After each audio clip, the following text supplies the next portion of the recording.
சேலம் வாழப்பாடியில் சமீபத்தில் பாமக ராமதாஸ் ஆதரவாளரான எம்எல்ஏ அருள் சென்ற காரை அன்புமணி ஆதரவாளர்கள் சுற்றி வளைத்து தாக்குதல் நடத்தினர்.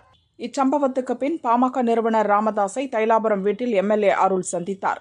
பின் பேட்டி அளித்த அவர், என்னை கொல்ல ஆள் அனுப்பிய அன்புமணியை கைது செய்ய வேண்டும் என்றார். சேலத்தில் என்னை கொலை செய்ய முயற்சி செய்ததை நீங்கள்லாம் பத்திரிகையில் பார்த்தீங்க. அதனால் என்னை ஐயா சந்திக்க வேண்டும் என்று சொன்னதன் அடிப்படையில் நான் இங்கே வருகை இருந்து ஐயா அவர்களை சந்தித்தேன். ரொம்ப ஐயா அவருடைய இதை விட வருத்தத்தை, எப்பா நீ தைரியமாக இருப்பா, இல்லை நாங்கள் பார்த்துக்கிறோம், கட்சி இருக்குது, நான் இருக்கிறேன் அப்படின்னு உற்சாகப்படுத்தினார். என்ன ஒரு கொடுமைன்னா, நான் காரை விட்டு இறங்கலை, காருக்குள்ளேயே உட்காந்துட்டுருக்கிறேன். என்னோட நடவடிக்கைகள் அனைத்துமே காவல்துறையினர் டிவியில் எடுத்து வச்சுருக்காங்க. என் காரை உடைக்கிறாங்க, அவங்க மேலேயும் அதே வழக்கு, எம்எல்ஏ அதே வழக்கு. அதுதான் ரொம்ப ஒரு வருந்தத்தக்க செய்தி. ஆத்தூருக்கு போகும்போது என்ன ஆர்ப்பாட்டம் பண்ணி அடிக்க பார்த்தாங்க. ஒன்றும் இல்லைம்மா, நாங்கள் போகிறோம், ஒரு காரில் இருந்து அப்படி சர்ன்னு வண்டி வந்து நிறுத்துறாங்க. எங்கள் வண்டி பிளாக் பண்ணிட்டு அடிக்கிறாங்க. என்னை பாதுகாக்கிறதுக்காக என்னை சுற்றி ஆட்கள் இருந்தாங்க.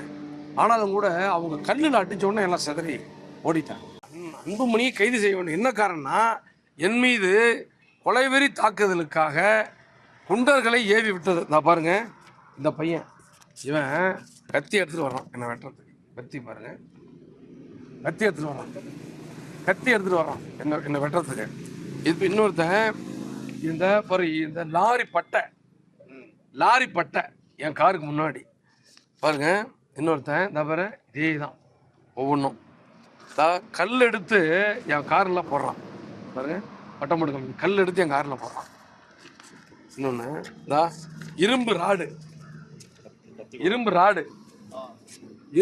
எடுத்து எங்கள் ஒன்றிய சிலாடர் அடிக்கிறான். ஆனந்த் ஒன்றிய சிலாடர் இன்னைக்கு அவன் சப்பா இப்படி இறங்கி போச்சு. 2வது அடி போடுறதுக்குள்ள இந்த தம்பி அவனை போய் காப்பாற்றிட்டான். இவனு ஒன்றிய சிலாடர் காப்பாற்றிட்டான்.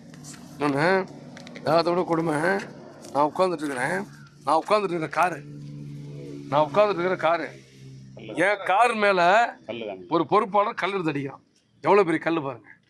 நான் இதுக்கு எல்லாமே யார் காரணம்? அன்புமணி அவர்கள் தான் காரணம். ஆக இந்த குற்ற நடவடிக்கையில அன்புமணி அவருடைய பெயரையும் இணைக்க வேண்டும். என்ன காரணம்? தூண்டுதல் அவரு தான். இந்த பசங்க, அதாவது அந்த ஒரு 4 பசங்க முதல் குற்றவாளிகள் 5 குற்றவாளிகள் முக்கிய குற்றவாளிகளை கைது செய்யணும். இதுவரை காவல்துறை கைது செய்யணும்.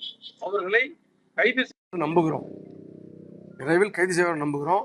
கைது செய்யும் பொழுது கைது செய்து அவங்களுடைய செல்போன் நம்பரை போட்டு பார்த்தா அதில் அவரோ அவருடைய உதவியாளர்களோ பேசியிருக்கிறாங்க, தூண்டி விட்டுருக்கிறாங்க. அப்படின்னா அவர் தான் முதல் குற்றவாளி.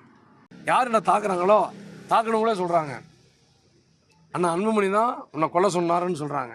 அதுக்காக தான் அந்த மனவேதனை, அந்த வருத்தம். என்ன ஒரு கொடுமைன்னா, நான் காரை விட்டு இறங்கலை, காருக்குள்ளேயே உட்காந்துட்டுருக்கிறேன்.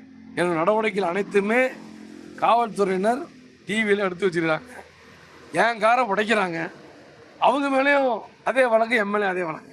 அதுதான் ரொம்ப ஒரு வருந்தத்தக்க செய்தி.